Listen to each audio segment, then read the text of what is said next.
Sebuah video tular di TikTok memaparkan sikap prihatin anggota Polis Trafik Kelantan, Wan Faizal, yang meluangkan masa menyantuni dua beradik cilik ketika rondaan dalam hujan.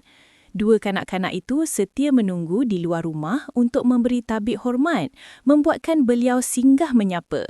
Momen menjadi ceria apabila seorang kanak-kanak bersalaman dengannya, manakala si adik pula malu dan berlari masuk ke rumah ketika dipelawa naik motosikal polis. Sikap mesra Wan Faizal itu meraih pujian netizen. Duduk ke? Tak naik? Mentera? Mari. Adik kat mesin.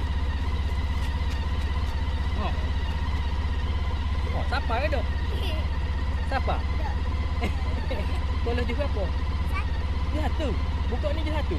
Kau je dua? Dah dua dah. Je dua? Mana adik Dik. Mari nak naik ke? Masih? Mana boleh naik motor polis kau? Saya lapu. Ere? Aduh kau. Oh, lagi. Tak sih. Tu adik mari. Oh, dah habis saja. Oh. Dah. Jemput dah.